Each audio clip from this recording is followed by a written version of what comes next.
The modern day creative struggle is real. So many artists feel lost and stuck in a cycle of generic advice and recycled strategies. Right now, there's a really noisy online environment telling them all the different ways to build their dream careers. As an artist in today's age, you're told you've got to create endless content or follow trending tactics and essentially turn your art into a content machine. But doing or even hearing that you have to do this to succeed often kills the passion that made you start in the first place. Now, I relate to the sentiment of not wanting to be an influencer and just wanting to be an artist. So why does it feel like the only way to survive is to become a content creating machine? The truth is that there is a way to create freely and build a sustainable career while making an impact without losing your artistic vision. But first, let's talk about the real problem, the elephant in the room. It's not just that the online world is so noisy, it's that everyone's selling the same generic roadmap. All over social platforms, you'll see the same types of courses being pushed and all of these confusing short-term hacks that promise overnight success, but only actually work for a handful of people. What you're being shown is the illusion of progress, where so many artists are constantly consuming advice that never actually helps them build a career that they love. Instead, they're stuck in an endless loop of content strategies, engagement hacks, and formulas that strip away everything that made their art special in the first place. But it's not just that. Now, there's something else that has been changed in the game entirely, and that's AI. Suddenly, these AI tools were introduced and are writing, designing, and even composing music faster than humans, to a point where people almost started to question the true value of art when machines can just generate it in seconds. But if that were true, and art can now just be automated, then where does that leave the artists? Because with that logic, if all you're doing is just mass producing content just to keep up with the algorithm, then AI apparently can and will just do it better, or at least to a point where there'll just be an unbelievable amount of content circulating out there, making it hard for you to even stand out or get anyone to see or hear what you have to offer. Let's take the music industry, for example. In 2023, Spotify had to remove over 7 million AI-generated tracks because they were just clogging up the platform and making it way harder for independent artists to even get noticed. Or even in the art world, AI models like Midjourney and Stable Diffusion can generate professional quality illustrations in seconds. And this hasn't entirely been sitting right with creatives in the art world. Some AI-generated pieces have even won art competitions, raising serious debates about the future of human-created artwork. This is the reality that we're entering, a world where content is infinite, but originality is rare. So if you're stuck playing the same game, which is just pushing out content for the sake of staying relevant, you'll always be competing with something that may not do it better than you, but can definitely do it faster, cheaper, and in much higher quantities. This is exactly why the real value won't come from how much you can create, but from how deeply that you're able to connect with your audience through your unique vision, which is the thing that backs up the art that you create. Sure, AI can generate, but there's one thing that it definitely can't do, which is create with soul, or vision, or purpose. The artists who will thrive in this new era won't be the ones who rely completely on AI to do the heavy lifting for them. They'll be the ones who double down on what makes them authentic, irreplaceable, and human. This is the mindset shift that you'll need to make if you want to build a sustainable, fulfilling career doing what you love. The true path to artistic freedom is not about making more content. It's about finding ways to impact the world around you while staying true to your artistic vision and still creating with purpose. This is where the shift happens, where more and more artists go from being just some form of creator to becoming what I like to call a creative facilitator. A creative facilitator is someone who doesn't just create art, but also guides others in their creative journey. Throughout history, the greatest artists weren't just masters of their craft. They were mentors or innovators and visionaries who helped to shape the creative landscape beyond just themselves. Let's take Leonardo da Vinci, for example. He wasn't just a painter. He was an inventor, an engineer, and a thinker who saw creativity as a tool that he could use to shape shape the world. Then there's Rick Rubin. He isn't just a musician, but his influence as a creative guide has shaped some of the most legendary artists in music. Even authors like J.R.R. Tolkien didn't just write books, they built entire worlds that others could step into and expand upon. You see, creativity is not just about making stuff, it's about inspiring and teaching and leading people. And being an artist isn't just about peddling commoditized art, it's about recognizing that your creative gift has the power to influence culture and guide others to their desired outcome and leave a lasting impact. So instead of just seeing yourself as just an artist trying to get noticed, if you want to change the trajectory of your career and actually start to see a different level of success in 2025, then you absolutely have to shift your mindset to becoming a creative facilitator, someone who builds systems and solutions that help others grow while still staying true to their art. When you step into the role of a creative facilitator, you realise that there are two types of people who engage with your work as an artist. There are those who consume the art, so the consumers. These are the fans, the collectors, and the listeners. The people who resonate with your work and are there to just simply enjoy the experience of it. And two, there are those who seek to create just like you. So the seekers. So that's going to be other artists or creatively inclined people that want to either learn your methods or follow your path or just apply your approach to their own journey and their own goals. These are going to be the people that are either just a few steps behind where you are in your journey now, or even just people that can benefit from your artistic vision being applied to their own work or businesses to help them connect with their audience in a way that feels more authentic and is also creatively compelling, something which they couldn't just achieve on their own. This is the missing piece. Most artists focus only on the first group.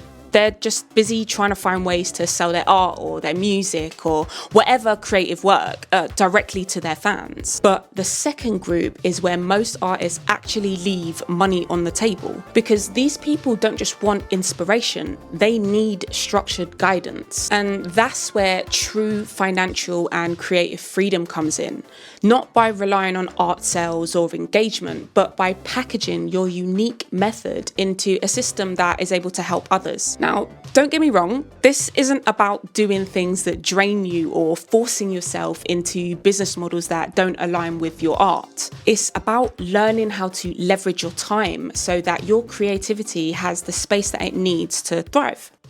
You've probably heard this before, but the truth is that the key isn't working harder. Otherwise, the people that spend their time doing content daily, like, I don't know if you've seen those day 1 of doing this and day 56 of doing this thing type of videos. If hard work was always the answer, that method would work for all of them. Instead, only a few people using that strategy actually see results, at least before burning out or giving up. The key is in working smarter. So having a clear direction and intent. Mastering this level of intent is what will allow you to spend just 3 hours a day laying down the foundation of your creative systems, with the rest of your time spent soaking up inspiration or just experimenting. For me, this is the best way that I've found to allow creativity to flow freely without any unnecessary pressure. It's how I was able to make over $100,000 without having to become a content slave to my audience or rely on manipulative sales tactics and just grinding endlessly on social media like a lot of the advice out there was actually pushing me to do. Instead, I built a system that created real value for the people who needed it most, whether that was working with individuals and brands who needed my unique insights, or providing creative strategies that felt more authentic instead of gimmicky and cringe, or even teaching others how to implement my methods in a way that suited them. The real change happens when you stop chasing likes or views and the algorithms and start building a system that lets you just create freely while making money in a way that actually supports your dream lifestyle. A life where you're paid for your creativity without feeling like a content machine. But the problem I see nowadays is that most artists aren't making this shift. Instead, they get caught in this cycle of just hoping for virality or tweaking their content strategies and chasing engagement instead of actually building something that's sustainable. The truth is, there's a rise of artists that are able to turn their creativity into a real career without relying on pure luck or talent. These are the artists that are building a structured system to help them leverage their skills by attracting the right kind of audience and creating long-term value for that audience. And I'll be breaking down the 4 simple steps that show you how you can follow this new wave of artists who are building real careers by using their skills to help others while earning an income that allows them to stay creative without feeling overwhelmed and without feeling burnt out. The biggest mistake artists make is that they try to appeal to everyone. But the truth is, not everyone is your audience. You need to find the people who don't just consume your art passively, but actually want to engage or learn and apply your creative process to their own journey. So ask yourself, who are the people consistently drawn to your work? And out of those people, who asks you questions about your process or your style or your methods? And what kind of transformation can you help these people achieve? This group, so the seekers, are the ones who see value in what you do beyond just the final product that you create. Now, for step 2, you want to identify how you can help them. So once you've identified your audience, the next step is understanding how your creativity can provide them with something that they truly need. Because listen, I promise you, your unique insights, your creative approach, and your problem-solving abilities are a lot more valuable than you think. So for you, this could look like maybe teaching your unique method to others who want to follow in your footsteps, or helping brands and individuals apply your creative vision to their own projects. You can actually package your expertise in a way that goes beyond entertainment and turns into a solution. Most artists actually overlook this because they think, I'm just an artist and not a teacher or even a business person. But in reality, your art is already providing value. You just need to structure it in a way that makes it scalable. Step 3 is you're going to want to set a price that reflects your value. Here's where creatives struggle the most: pricing. The fastest way to undermine your success is by undervaluing yourself. So if you've ever felt or had thoughts in your head like, I don't know if people are going to want to pay for this, or I don't want it to seem too expensive, or I feel like an imposter asking for money, then you need to realize how pricing actually works. Pricing is not about what you think you're worth. It's about the transformation that you provide. People aren't just paying for information or art. They're paying for outcomes that they get, as well as experiences and solutions. When you start to understand how to price based on value rather than time, that's when you open the door to earning sustainably without burning out. And step 4 is what I like to call the A.N.D, so the A.N.D structure that breaks down how to attract, nurture, and deliver your value. So once you know your audience and you've got your offer and you know your pricing, the final step is getting your system in motion. So what this means is positioning yourself as the go-to creative facilitator in your space by 1, creating a simple but effective way for people to find and engage with your work, and 2, making it easy for the right audience to see the value in working with you. And here's the beautiful thing about it: you don't need gimmicks or clickbait or manipulative sales tactics to do this. The most successful creatives don't sell in the way that you think. They just know how to position their value in a way that makes it completely obvious to the right people that they're aligned with. This is the real secret that most gurus don't tell you.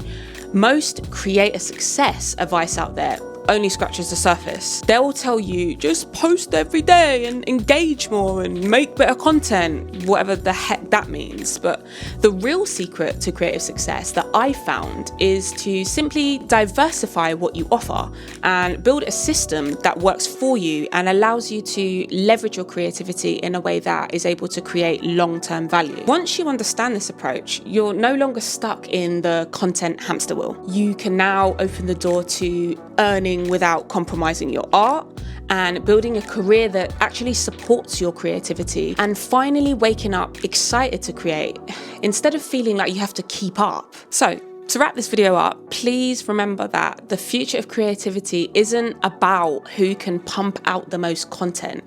It's about who can create the most value. And the artists who recognize and embrace the creative facilitator model are going to be the ones that thrive in this new era. It's already happening as we speak, with me and many other creatives already applying these principles.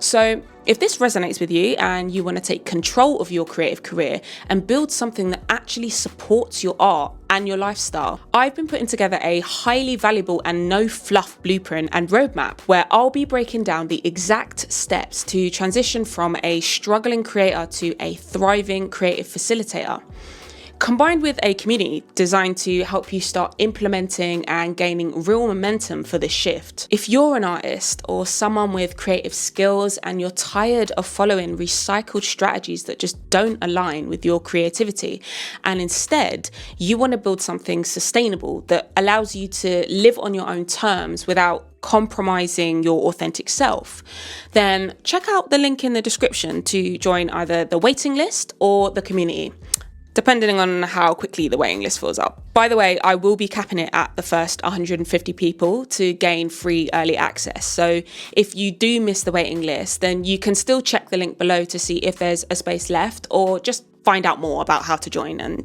start immediately.